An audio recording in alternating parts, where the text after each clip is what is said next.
श्रीसूर्यस्तोत्रम्। देवाऊचुः नमस्ते ऋक्स्वरूपाय सामरूपाय ते नमः।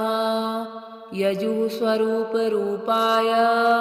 सान्मान्धामवते नमः। ज्ञानैकधामभूताय निर्धूततमसे नमः। शुद्धज्योतिःस्वरूपाय विशुद्धायामलात्मने वरिष्ठाय वरेण्याय परस्मै परमात्मने नमोऽखिलजगद्व्यापी स्वरूपायात्ममूर्तये। इदं स्तोत्रवरं रम्यं श्रोतव्यं श्रद्धया नरः। शिष्यो भूत्वा समाधिस्थो दत्त्वा देयं गुरोरपि न शून्यभूतः श्रोतव्यमेतत्तु सफलं भवेत्। सर्वकारणभूताय निष्ठायै ज्ञानचेतसां नमः। सूर्यस्वरूपाय प्रकाशात्मस्वरूपिणे भास्कराय नमस्तुभ्यं तथा दिनकृते नमः। सर्वरिहेतवे चैव सन्ध्याज्योत्सनाकृते नमः। त्वं सर्वमेतद्भगवन् जगदुद्भ्रमता त्वया भ्रमत्या विद्धमखिलं ब्रह्माण्डं सचराचरं।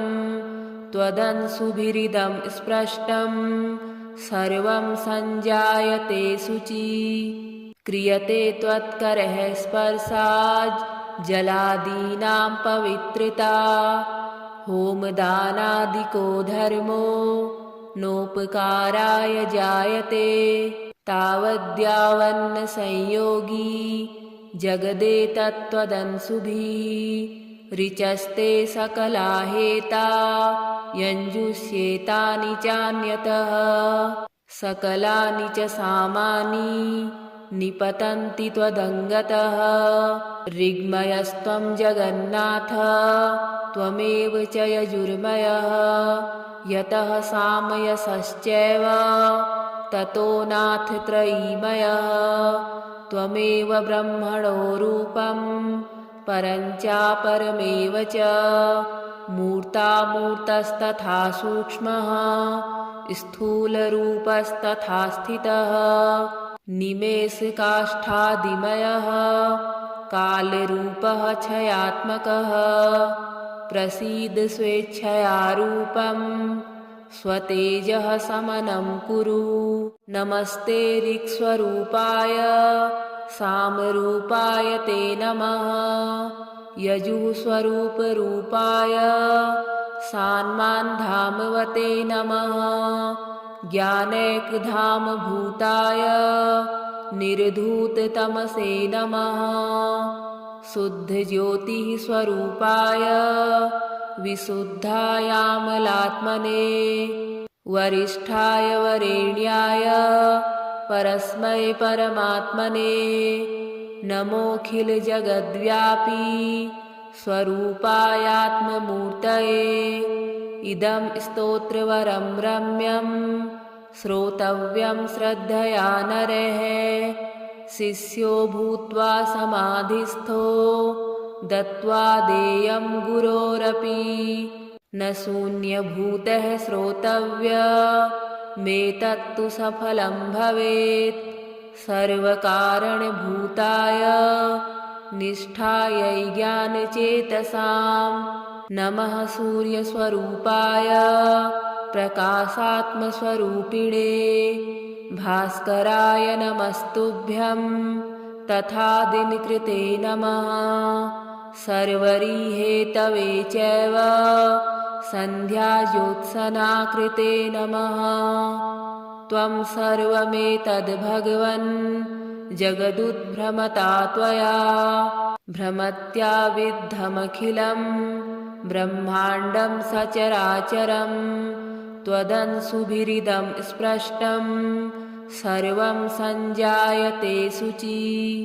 क्रियते त्वत्करः स्पर्शाज् जलादीनां पवित्रता होमदानादिको धर्मो नोपकाराय जायते तावद्यावन्न संयोगी जगदेतत्त्वदंसुभिः ऋचस्ते सकला हेता यञ्जुष्येतानि चान्यतः सकलानि च सामानि निपतन्ति त्वदङ्गतः ऋग्मयस्त्वं जगन्नाथ त्वमेव च यजुर्मयः यतः सामयसश्चैव ततो नाथ त्रयीमयः त्वमेव ब्रह्मणो रूपं परञ्चापरमेव च मूर्तामूर्तस्तथा सूक्ष्मः स्थूलरूपस्तथा स्थितः निमेषकाष्ठादिमयः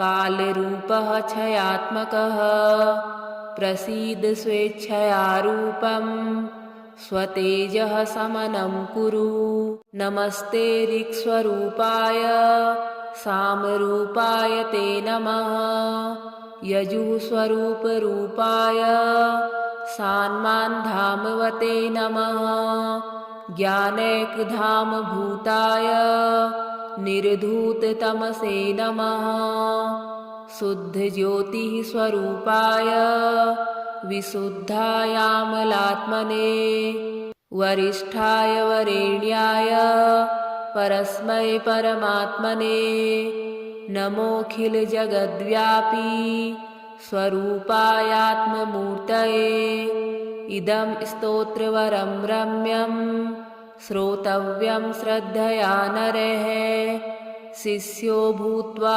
समाधिस्थो दत्त्वा देयं गुरोरपि न शून्यभूतः श्रोतव्यमेतत्तु सफलं भवेत् सर्वकारणभूताय निष्ठायै ज्ञानचेतसां नमः सूर्यस्वरूपाय प्रकाशात्मस्वरूपिणे भास्कराय नमस्तुभ्यं तथा दिनकृते नमः सर्वरिहेतवे चैव सन्ध्याज्योत्सनाकृते नमः त्वं सर्वमेतद्भगवन् जगदुद्भ्रमता त्वया भ्रमत्याविद्धमखिलं ब्रह्माण्डं सचराचरं त्वदंशुभिरिदं स्पृष्टं सर्वं सञ्जायते शुचि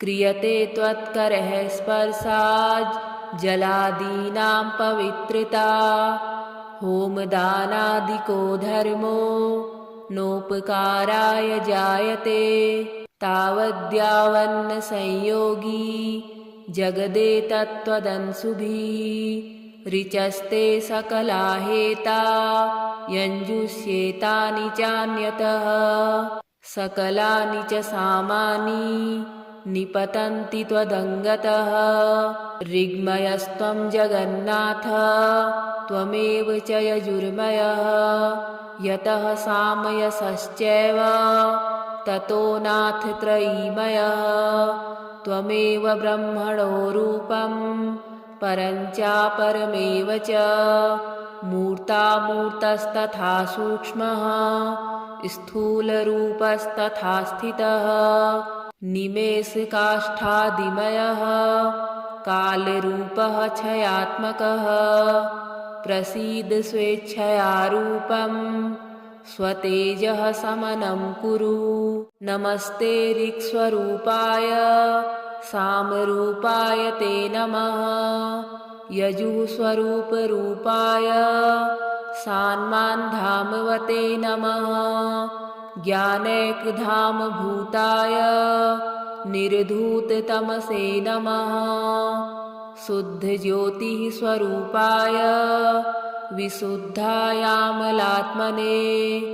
वरिष्ठाय वरेण्याय परस्मै परमात्मने नमोऽखिलजगद्व्यापी स्वरूपायात्ममूर्तये इदं स्तोत्रवरं रम्यं श्रोतव्यं श्रद्धया नरः शिष्यो भूत्वा समाधिस्थो दत्त्वा देयं गुरोरपि न शून्यभूतः श्रोतव्यमेतत्तु सफलं भवेत् सर्वकारणभूताय निष्ठायै ज्ञानचेतसां नमः सूर्यस्वरूपाय प्रकाशात्मस्वरूपिणे भास्कराय नमस्तुभ्यं तथा दिनकृते नमः सर्वरिहेतवे चैव सन्ध्याज्योत्सनाकृते नमः त्वं सर्वमेतद्भगवन् जगदुद्भ्रमता त्वया भ्रमत्याविद्धमखिलं ब्रह्माण्डं सचराचरं त्वदंशुभिरिदं स्पृष्टं सर्वं सञ्जायते शुचि क्रियते त्वत्करः स्पर्शाज् जलादीनां पवित्रता होमदानादिको धर्मो नोपकाराय जायते तावद्यावन्न संयोगी जगदेतत्त्वदंशुभिः ऋचस्ते सकला हेता यञ्जुष्येतानि चान्यतः सकलानि च सामानि निपतन्ति त्वदङ्गतः ऋग्मयस्त्वं जगन्नाथ त्वमेव च यजुर्मयः यतः सामयसश्चैव ततो नाथ त्रयीमयः त्वमेव ब्रह्मणो रूपं परञ्चापरमेव च मूर्तामूर्तस्तथा सूक्ष्मः स्थूलरूपस्तथा स्थितः निमेषकाष्ठादिमयः कालरूपः क्षयात्मकः प्रसीद स्वेच्छया रूपं स्वतेजः समनं कुरु नमस्ते ऋक्स्वरूपाय सामरूपाय ते नमः यजुःस्वरूपरूपाय सान्मान्धामवते नमः ज्ञानैकधामभूताय निर्धूततमसे नमः शुद्धज्योतिः स्वरूपाय विशुद्धायामलात्मने वरिष्ठाय वरेण्याय परस्मै परमात्मने नमोऽखिलजगद्व्यापी स्वरूपायात्ममूर्तये इदं स्तोत्रवरं रम्यं श्रोतव्यं श्रद्धया नरः शिष्यो भूत्वा समाधिस्थो दत्त्वा देयं गुरोरपि न शून्यभूतः श्रोतव्यमेतत्तु सफलं भवेत् सर्वकारणभूताय निष्ठायै ज्ञानचेतसां नमः सूर्यस्वरूपाय प्रकाशात्मस्वरूपिणे भास्कराय नमस्तुभ्यं तथा दिनकृते नमः सर्वरिहेतवे चैव सन्ध्याज्योत्सनाकृते नमः त्वं सर्वमेतद्भगवन् जगदुद्भ्रमता त्वया भ्रमत्याविद्धमखिलं ब्रह्माण्डं सचराचरं त्वदंशुभिरिदं स्पृष्टं सर्वं सञ्जायते शुचि क्रियते त्वत्करः स्पर्शाज् जलादीनां पवित्रता होमदानादिको धर्मो नोपकाराय जायते तावद्यावन्न संयोगी जगदेतत्त्वदंशुभिः ऋचस्ते सकला हेता यञ्जुष्येतानि चान्यतः सकलानि च सामानि निपतन्ति त्वदङ्गतः ऋग्मयस्त्वं जगन्नाथ त्वमेव च यजुर्मयः यतः सामयसश्चैव ततो नाथ त्रयीमयः त्वमेव ब्रह्मणो रूपं परञ्चापरमेव च मूर्तामूर्तस्तथा सूक्ष्मः स्थूलरूपस्तथा स्थितः निमेषकाष्ठादिमयः कालरूपः क्षयात्मकः प्रसीद स्वेच्छया रूपं स्वतेजः समनं कुरु। नमस्ते ऋक्स्वरूपाय सामरूपाय ते नमः यजुःस्वरूपरूपाय सान्मान्धामवते नमः ज्ञानैकधामभूताय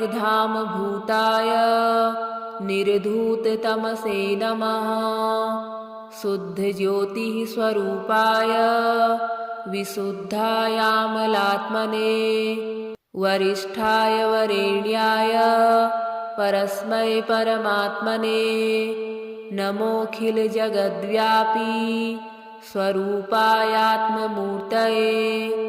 इदं स्तोत्रवरं रम्यं श्रोतव्यं श्रद्धया नरः शिष्यो भूत्वा समाधिस्थो दत्त्वा देयं गुरोरपि न शून्यभूतः श्रोतव्यमेतत्तु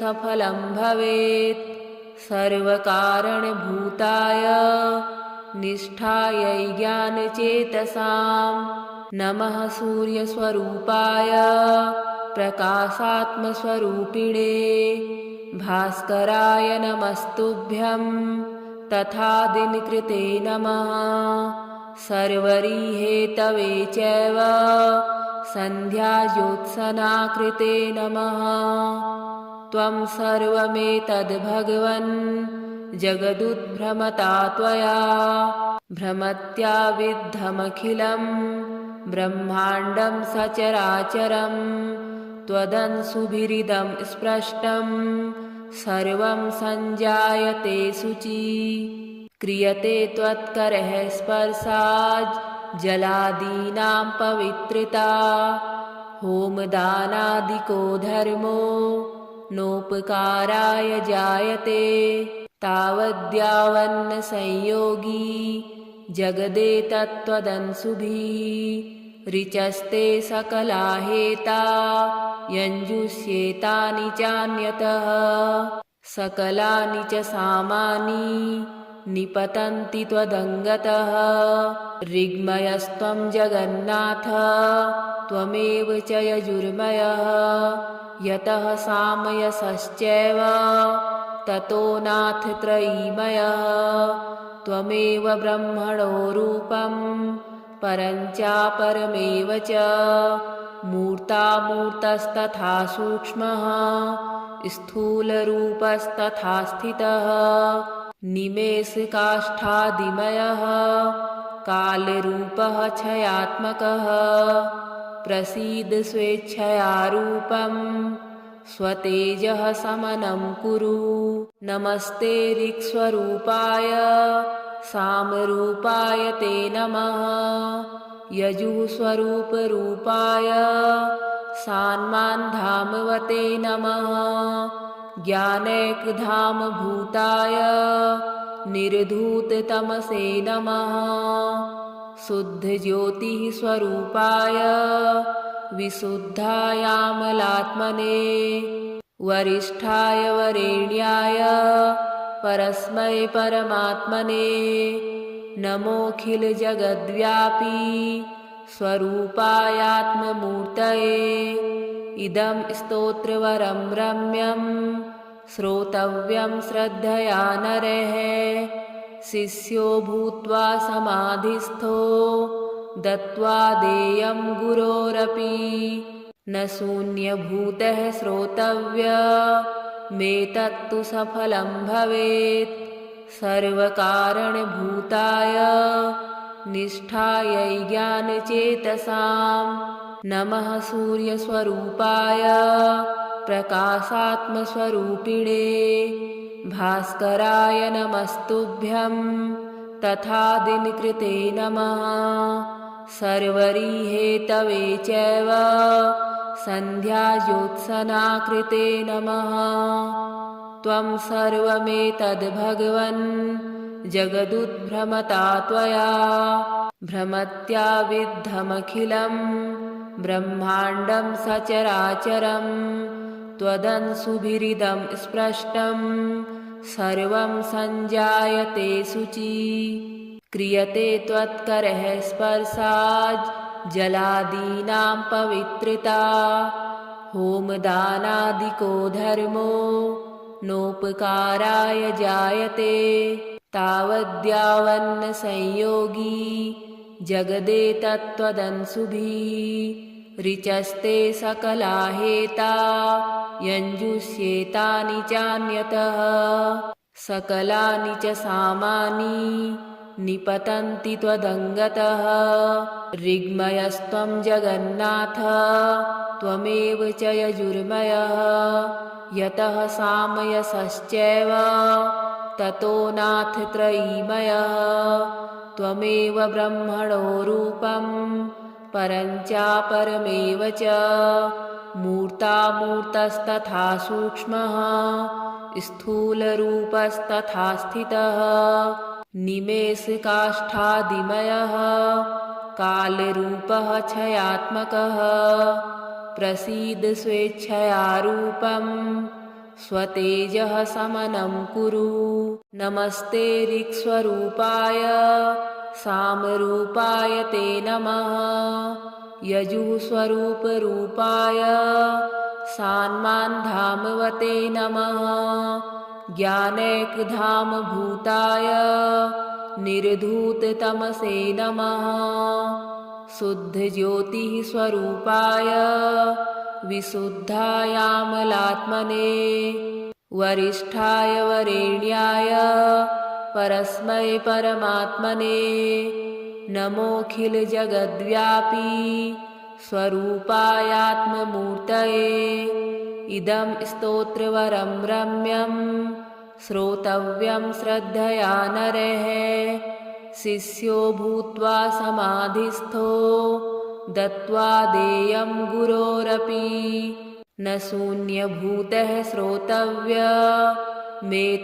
सफलं भवेत् सर्वकारणभूताय निष्ठायै ज्ञानचेतसां नमः सूर्यस्वरूपाय प्रकाशात्मस्वरूपिणे भास्कराय नमस्तुभ्यं तथा दिनकृते नमः सर्वरीहेतवे चैव सन्ध्याज्योत्सनाकृते नमः त्वं सर्वमेतद्भगवन् जगदुद्भ्रमता त्वया भ्रमत्याविद्धमखिलं ब्रह्माण्डं सचराचरं त्वदंशुभिरिदं स्पृष्टं सर्वं सञ्जायते शुचि क्रियते त्वत्करः स्पर्शाज् जलादीनां पवित्रता होमदानादिको धर्मो